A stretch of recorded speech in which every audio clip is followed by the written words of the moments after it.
Bismillahirrahmanirrahim. Welcome to our science class. It's our chapter 1 and the lecture number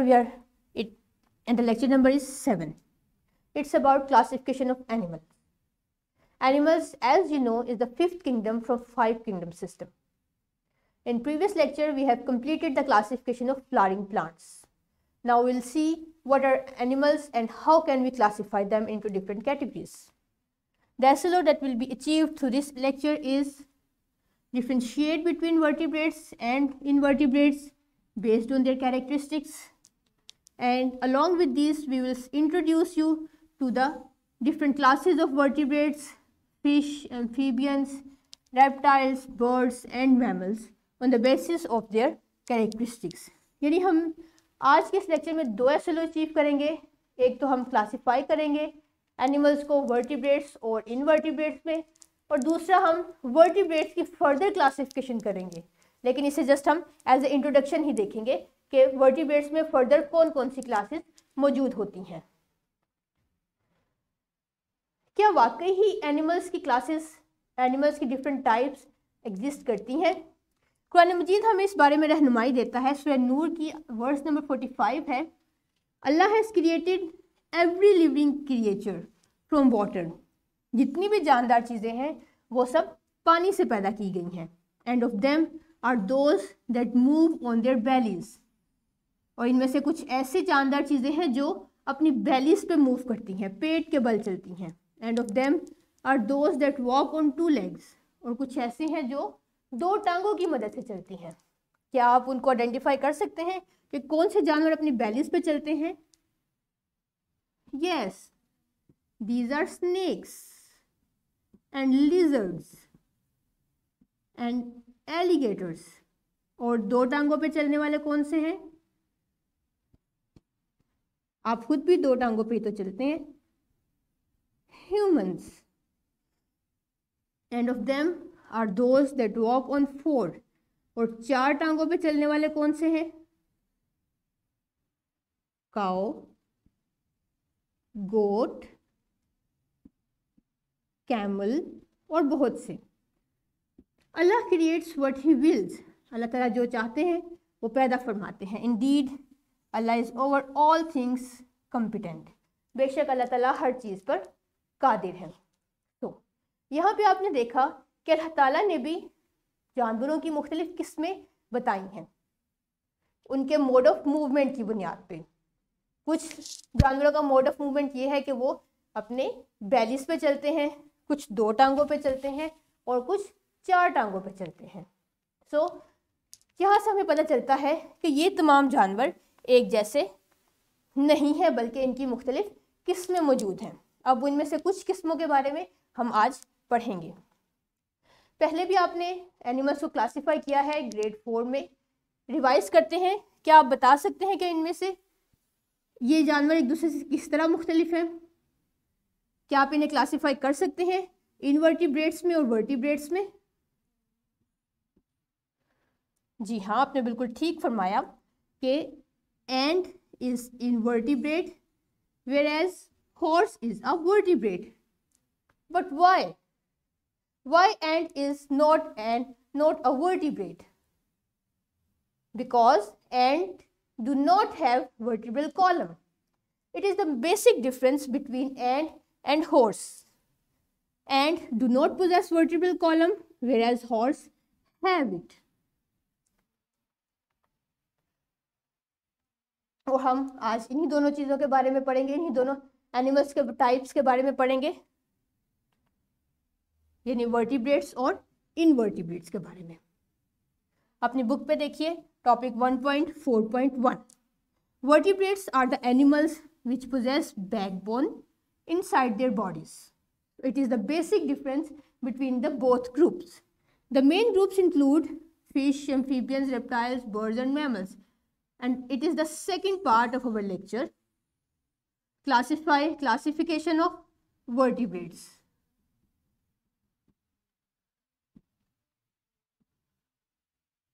चलिए जी, अब हम इन दोनों को डिफ्रेंशिएट करेंगे कि वर्टिब्रेट्स कैसे हैं और इनवर्टिब्रेट्स कैसे होते हैं. पहला डिफरेंस आपने बता दिया वर्टिब्रल कॉलम का. एंट में कोई वर्टिब्रल कॉलम या बैकबोन प्रेजेंट नहीं है। ये एंड का एक्सरे है। आप इसमें देखिए, आपको कहीं भी कोई भी एक दरमियान से गुजरने वाली बोन दिखाई नहीं दे रही, जबकि हॉर्स में एक वर्टिब्रल कॉलम मौजूद है जो उसकी बैक को सपोर्ट किए हुए है। जितने भी वर्टिब्रेट्स हैं, ह्यूमंस हैं, फिश, एम्फीबियंस यानी फ्रॉग,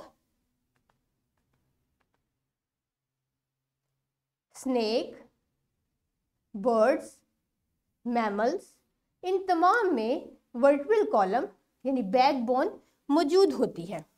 सेकंड डिफरेंस देखिए, फिश हो या ह्यूमंस, वो मूव करते हैं। ह्यूमंस के पास लेग्स हैं, जबकि फिश स्विम करती है।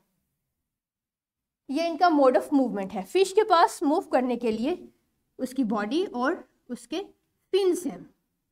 It is the other difference between vertebrates and invertebrates. दूसरी तरफ हम इनवर्टिब्रेट्स देखें, जिसकी एग्जांपल एमीबा है, उसके पास कोई पर्टिकुलर ऑर्गन नहीं है, बल्कि वो सूडोपोडिया की मदद से मूव करता है।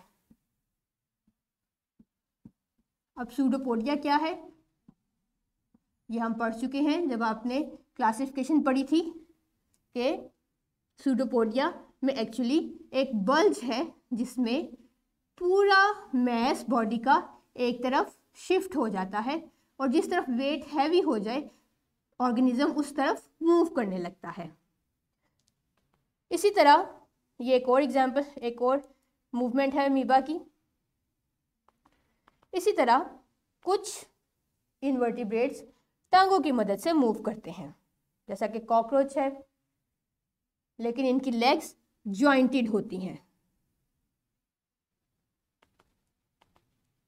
इसी तरह अर्थवॉर्म देखिए, अब ये कैसे मूव करेगा, ये अपने तमाम बॉडी को के सेगमेंट्स हैं, इसमें मुख्तलिफ सेगमेंट्स हैं, ये अपने सेगमेंट्स को एक तरफ इकट्ठा करता चला जाएगा और जब सारी बॉडी एक तरफ आ जाएगी तो ये इसके सेगमेंट्स नेक्स्ट डायरेक्शन में मूव करना शुरू कर देंगे।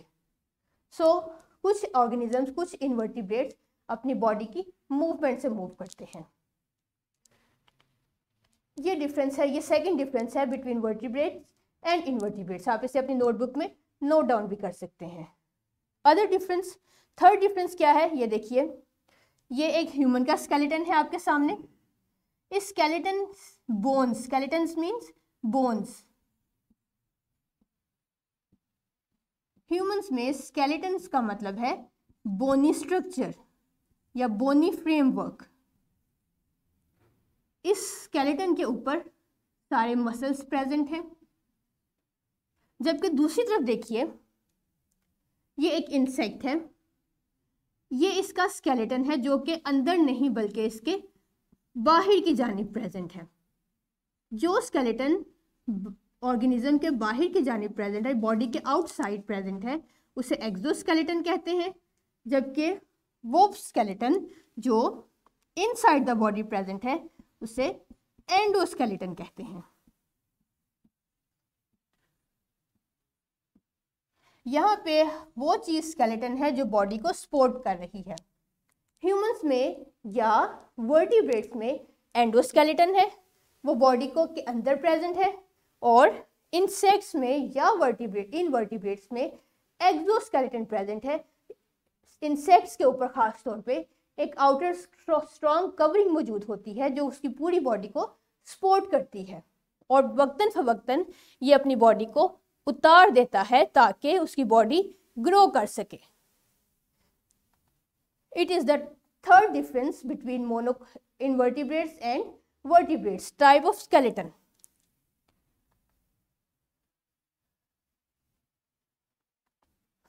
ये कुछ इनवर्टिब्रेट्स की एग्जाम्पल्स हैं आपके सामने, बीटल, स्नेल, स्कैलप, श्रिम्प और स्पाइडर्स। इन तमाम के आउटर स्केलेटन है। जब भी आप अगर श्रिम्प खाना चाहें तो आप देखते हैं कि आप श्रिम्प की बॉडी को अलग करते हैं और उसका हार्ड कवरिंग को उतार के फिर ही आप उसे खाने के काबिल होते हैं। इसी तरह स्नेल्स में एक्सोस्केलेटन, ये उसका हार्ड शेल है। बीटल में ये ब्लैक कलर की कवरिंग उसका एक्सोस्केलेटन है। इसी तरह स्पाइडर भी अपनी आउटर कवरिंग को उतार के ही ग्रो कर पाता है। तो इनवर्टिब्रेट्स में तमाम में एक्सोस्केलेटन प्रेजेंट है, जबकि वर्टिब्रेट्स में एंडोस्केलेटन है। चलिए जी, ये तो हमने क्लासिफाई कर लिया ऑर्गेनिजम्स को। अब अपने इर्द गिर्द देखिए, एक लिस्ट बनाइए एनिमल्स की जो आप अपने इर्द गिर्द देखते हैं, और फिर इनको फर्दर क्लासिफाई कीजिए वर्टिब्रेट्स में और इनवर्टिब्रेट्स में। अब आप मुझे ये बताइए, आगे बढ़ते हैं, fish, frog, bird, horse, crocodile, इन सब में क्या फ़र्क है?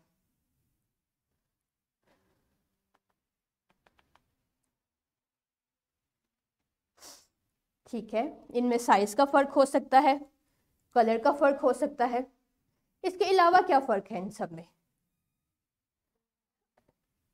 इन जो बच्चे ये कह रहे हैं कि ये कुछ इनवर्टिब्रेट्स हैं, तो इन तमाम में वर्टिब्रल कॉलम प्रेजेंट होता है। So these are all vertebrates. दो तरह के फ़र्क हैं इन सब ऑर्गेनिजम्स में, एक उनके हैबिटेट का फ़र्क है और दूसरा उनके रिप्रोडक्टिव सिस्टम का फ़र्क है, और इन्हीं दोनों बेसिस पे वर्टिब्रेट्स को क्लासिफाई किया जाता है। अब जहाँ हम हैबिटेट की बात करते हैं, वहाँ हम इनके फिजिकल फीचर्स को भी स्टडी करेंगे।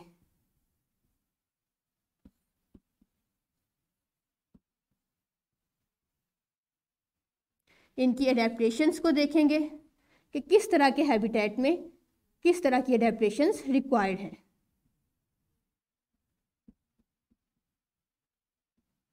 और हाई ग्रेड्स में हम इनका रिप्रोडक्टिव सिस्टम स्टडी करेंगे। तो चलिए देखते हैं, पहले हैबिटेट क्या है। फिश का हैबिटेट क्या है, कहाँ रहती है फिश? ऑब्वियसली वाटर में। फ्रॉग कहाँ रहता है? वाटर और लैंड दोनों पे रहता है। क्रोकोडाइल या एलिगेटर प्योरली लैंड में रहने वाला जानवर है। बर्ड्स कहाँ रहते हैं? वैसे तो ट्रीज पे रहते हैं, लेकिन ज़्यादातर वक्त हवा में गुजारते हैं। और हॉर्स लैंड में रहते हैं, लेकिन पानी में भी मूव करते हैं। अब इनकी बॉडी कवरिंग हमने पहले भी डिस्कस किया था। जब हम हैबिटेट की बात करेंगे तो इनके एलाइड फीचर्स को भी स्टडी करेंगे। बॉडी कवरिंग फिश की कैसी है? आप जानते हैं फिश के ऊपर स्केल्स प्रेजेंट हैं। फ्रॉग की बॉडी कैसी है? स्लाइमी सी होती है, मॉइस्ट होती है, चिपचिपी सी है। एलिगेटर की बॉडी पे हार्ड स्केल्स प्रेजेंट होते हैं, जैसे आपको इस पिक्चर में भी दिखाई दे रहा है। बर्ड्स की बॉडी में फीदर्स हैं और हॉर्स की बॉडी पे हेयर होते हैं। सो ये वो डिफरेंशियल फीचर्स हैं जो हर कैटेगरी को एक दूसरे से अलग करते हैं। Third one is mode of movement, क्योंकि हैबिटेट के लिहाज से इनका मोड ऑफ मूवमेंट भी चेंज हो जाएगा। फिश आप सब जानते हैं स्विम करती है। फ्रॉग हॉप करते हैं, वॉक नहीं करते। एलिगेटर ज़्यादातर एलिगेटर स्क्रॉल करते हैं, यानी अपनी बेलीज पे चलते हैं। बर्ड्स फ्लाइंग करते हैं और हॉर्स वॉक करते हैं और रनिंग करते हैं। यहाँ पे मोड ऑफ मूवमेंट से मुराद वो मूवमेंट है जिसके ज़रिए एनिमल्स ज़्यादा वक्त एक जगह से दूसरी जगह जाने में इस्तेमाल करते हैं। जैसा कि बर्ड्स वॉक भी करते हैं, लेकिन इनका basic mode of movement flying है। So this is the basic difference between all these 5 animals. और यही वो बेसिक डिफरेंस है जो इनको 5 कैटेगरीज में क्लासीफाई करता है। और वो 5 कैटेगरीज कौन कौन सी हैं? Pisces, fish belong to the group pisces. Frog belongs to amphibians. Reptiles are crocodiles and alligators. Birds belong to the group Aves, and horse belong to the group mammals. So these are the 5 classes of vertebrates. 1, Pisces, 2, 3, 4 and 5. अपनी next class में हम इन 5 classes को in detail study करेंगे। Revise कर लेते हैं अपना आज का लेक्चर। क्या फ़र्क है बेसिक वर्टिब्रेट्स और इनवर्टिब्रेट्स में? पहला फ़र्क इनके वर्टिब्रल कॉलम का है। अब आप मुझे बताइए कि इनवर्टिब्रेट्स में ये होगा या नहीं होगा। गुड, इनवर्टिब्रेट्स में ये वर्टिब्रल कॉलम एब्सेंट है जबकि वर्टिब्रेट्स में प्रेजेंट है। ऑर्गन डेवलपमेंट कैसी है? वर्टिब्रेट्स में ये इनकम्प्लीट है जबकि इनवर्टिब्रेट्स में इनकम्प्लीट है और वर्टिब्रेट्स में कंप्लीट है। मोड ऑफ मूवमेंट कैसा है? वर्टिब्रेट्स लेग्स के थ्रू, अपनी बॉडी और फिन्स के थ्रू मूव करते हैं जबकि इनवर्टिब्रेट्स में various modes of movements exist करते हैं, यानी body movement, medium of livings और लेग्स, तीनों तरह का मोड्स एग्जिस्ट करते हैं। और स्केलेटन इनवर्टिब्रेट्स में, इसे आप शफल कर लीजिए, इनवर्टिब्रेट्स में स्केलेटन एक्सो होता है और वर्टिब्रेट्स में एंडोस्केलेटन प्रेजेंट है। और इसके साथ साथ हमने क्लासेस पढ़ी थी वर्टिब्रेट्स की, 5 क्लासेस थी, Pisces, amphibians, reptiles, aves and mammals. चलिए जी, यहाँ पे तो हमारा लेक्चर कंप्लीट होता है। हमने एनिमल्स की क्लासिफिकेशन सीखी, वर्टिब्रेट्स की क्लासिफिकेशन के बारे में पढ़ा। अब आप मुझे ये बताइए कि अगर आपने अपना लेक्चर अच्छे से सुना है तो आप अपनी वर्कशीट को अटेम्प्ट कर सकते हैं बहुत अच्छे तरीके से। आपके पास 3 से 5 मिनट है इस वर्कशीट को सॉल्व करने के लिए। सॉल्व करके अपने टीचर को रिटर्न कीजिए। चलिए जी, अब आपने घर जाके क्या काम करना है? एक चार्ट बनाना है आपने जिसमें 2 कॉलम्स होंगे।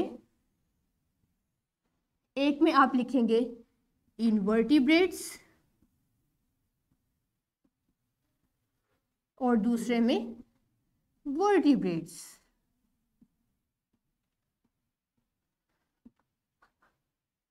अब आपको अपने इर्द गिर्द जितने भी वर्टिब्रेट्स और इनवर्टिब्रेट्स जानवर दिखाई देते हैं उनकी पिक्चर्स या तो आप कैमरे से क्लिक कर लीजिए या आप इंटरनेट से डाउनलोड कर लीजिए और रिस्पेक्टिव कॉलम में लगा दीजिए। इसके साथ साथ हर पिक्चर में एनिमल का नाम भी लिखना है। जैसे कि आप इनवर्टिब्रेट्स में देखते हैं फ्लाई, मॉस्कीटो, कोई भी एनिमल जो आपको दिखाई देता है, आपके इर्द गिर्द मौजूद है, आपने उसे क्लासीफाई करना है वर्टिब्रेट्स और इनवर्टिब्रेट्स में। वर्टिब्रेट्स में आप ज़्यादातर देखते हैं कैट्स, स्पैरोज एट्सेट्रा। कोशिश कीजिए कि एटलीस्ट 10 इनवर्टिब्रेट्स और 10 वर्टिब्रेट्स एनिमल्स की पिक्चर्स आप लगा सकें। इसके साथ साथ आपने MCQ के सेक्शन से MCQ नंबर 7 सॉल्व करना है, जो है animals that lack back bones are aquatic, terrestrial, vertebrates और इनवर्टिब्रेट्स। इसके साथ आप सेक्शन C से क्वेश्चन नंबर 6 सॉल्व करेंगे, differentiate between vertebrates and invertebrates. जब भी आपको डिफरेंस मालूम करने का कहा जाए तो हमेशा आंसर लिखते हुए T चार्ट की मदद से सॉल्व किया करें। एक तरफ आप इनवर्टिब्रेट लिखेंगे और दूसरी तरफ वर्टिब्रेट्स, और नंबर वाइज इनका डिफरेंस, जैसे कि मैंने आपको बताया, नंबर वाइज इनका डिफरेंस नोट करेंगे और एंड पे एग्जाम्पल्स भी देंगे।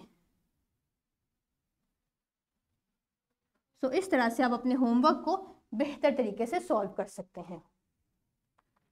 अपनी नेक्स्ट क्लास में हम, जैसे कि पहले पढ़ा था, 2 क्लासेस पढ़ेंगे वर्टिब्रेट्स की, मैमल्स और पाइसिस। आई होप आपने अपना लेक्चर एंजॉय किया होगा। अंटिल देन, अल्लाह हाफिज़।